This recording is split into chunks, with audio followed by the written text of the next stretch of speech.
Okay, today I'm talking with Miss Sue Edzards. I want you to start by telling me about your family background with First Lutheran Church. Where did your family move here from, if you're not native to the area? I was born and raised in Texarkana, Arkansas. My family were members of the Methodist Church, but when I met Lee, and he was a Lutheran, he was very, very devout in his Lutheran faith, and so I followed him to the Lutheran Church, and that was in 1964. 1964. Is Edzards a German name? It is. All of Lee's family, immediate family, came from Germany, so he was 100% German. All right, good deal. And who was the pastor when you first came? Pastor Robert Hilberg. He was here when I came, and he married us. Okay, do you have any fond memories of Pastor Hilberg? Many. He was a wonderful man. He came to our home when we first got married, and we had a real nice visit. And when we moved out in the country, he came out there and saw us, and he and Emily were just really, really sweet, lovely people. And you said you were not Lutheran when you met Lee. What denomination were you then? I belonged to First Methodist Church on the Arkansas side here in Texarkana. And did you see a big difference in that church and this church? It was, our church was not nearly as, the Methodist Church was not nearly as formal in their liturgy and in their beliefs. The Lutherans really taught me how to be a good Christian.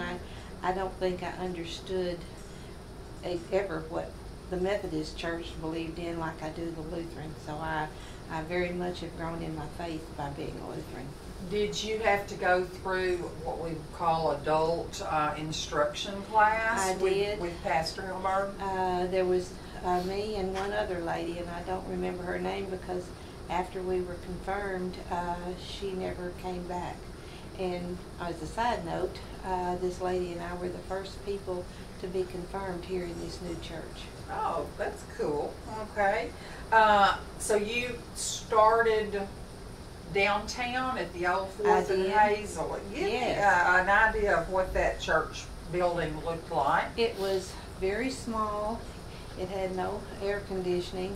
It had the wooden floors and just a piano and the wooden, it was very small. It was a real close-knit church. Not at all like what I was raised in. It was just really, really small. Okay, while we're talking about the old building at 4th and Hazel, you contacted me several years ago about a cornerstone of marble that had been found in a field. Can you fill me in on that story a little bit? How did we recover that, and where was it from? Okay, Lee's niece, Kathy Stockton, she was Cambrian before she married. She and her husband lived in Falk, and he was helping a neighbor to clear a field, and they dug up this marble stone.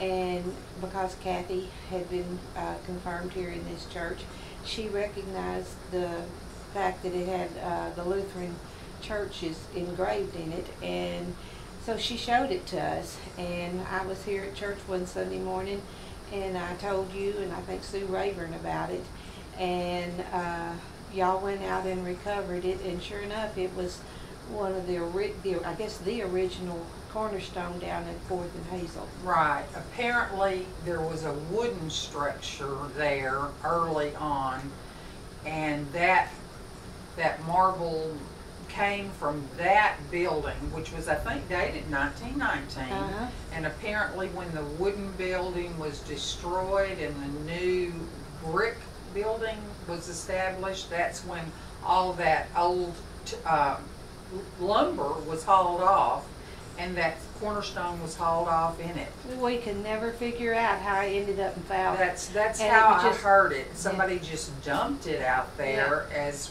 refuse. Well, when Lonnie hit it, he couldn't figure out why it was, it was there. I mean, it was really sturdy. Well, yes, it is. The tractor didn't even tear it up when it hit it. Well, I think that's wonderful, and we do have that now exhibited in front of our new youth building. I know. So that's know a that- cool, memorable piece. I know Lee would be pleased because this church was just everything to him. Right, exactly. Okay. Have you been involved in youth groups, Sunday school teacher? You have children. I do. Who are your children? Russell is my oldest, and then Jennifer is my youngest, and of course they still go here, and their children go here. But as far as being involved in any of the youth activities, I really wasn't. I think about the only thing I've ever been, I was once on the evangelism committee, and then again I'm now a member of the Altar Guild. Okay, that's great, and that's a huge service that the Altar Guild does. Yes. You told us about Pastor Helberg. Do you have any other early memories of maybe people that you were close to when you first joined?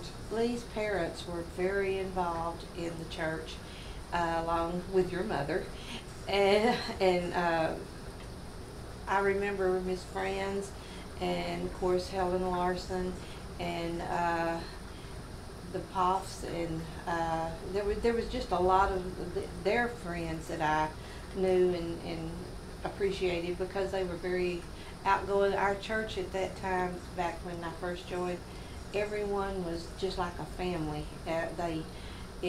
They played cards together. We had picnics together. It was just a real close-knit family, but it was a smaller church then.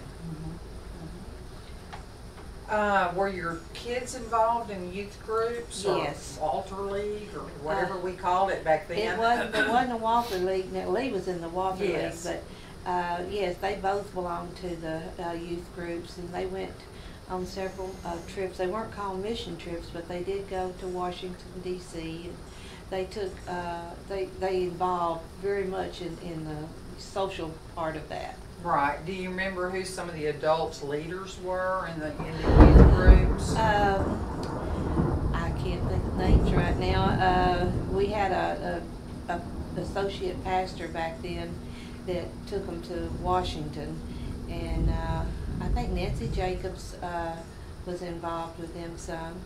I can't remember any other names right Okay.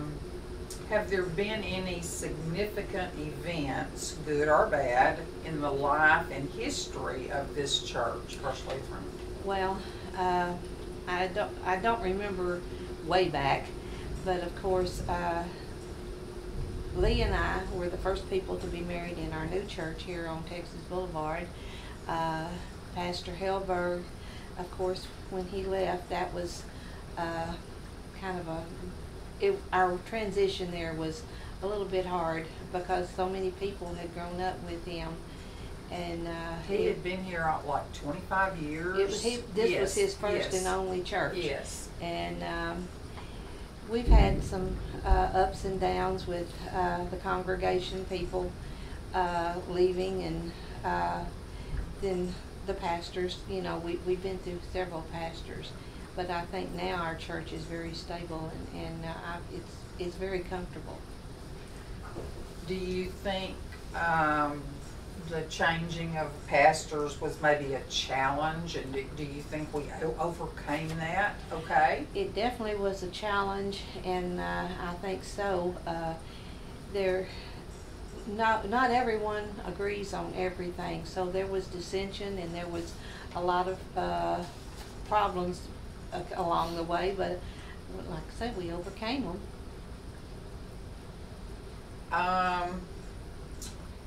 Are there a couple or three people whose shoulder you knew you could lean on, or someone who took you under wing at this church? Well, there was a time when that we had a problem with being in the church, and we didn't come to church for about a year. And the Kunkel family, Dr.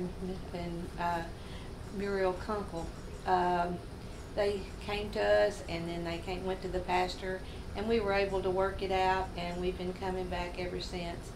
As far as I've never had anybody in the church itself really to be anything but nice and friendly to me and to my family. And right now I feel closer because the people that are my age more are I've made friends with, and we get along, and it's really been great. How do you feel the church has changed over the years that you've been a member here? I think because the way the country is, and there's people taking new jobs, and they're not as stationary as they used to be, I think that it's a little harder for everyone to be as close. I don't know as all the new families that have come in, and I think that is a shame, but I think that's one of the biggest differences I see is that the closeness is not there that was there when I was first a member. Where do you see First Lutheran Church in 10 years from now, 25 years? What do you see as the future of our church? I hope it continues to grow.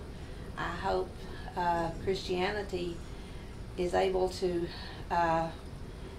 keep itself up where it is now and not fall back. I think that we have a pastor now that is really striving to bring more people in and to keep the ones that we've got. I hope it continues to grow. My family is all here, my grandchildren, and now I've got my first great-grandchild on the way, and I'm hoping that it's here and that it stays as good as it is now. Great. Do you remember any special occasions like Christmas celebrations or Easter celebrations that stick in your memory? When my children were young, from the time they were 3 years old, we had the Christmas program on Christmas Eve, and we had all the little kids got up there and said their little parts, and there was not a sermon. It was just the kids giving their Christmas. And then afterwards we'd all light the candles and sing Silent Night. And that was our Christmas Eve. It was so special to see all of your little children up there telling the story of Christmas. And I think that's what sticks out in my mind the most. Okay, that's the end of my formal interview. Are there any other things you need to add or speak to about our church? No, I can't think of anything. I just have truly been blessed to be a part of it.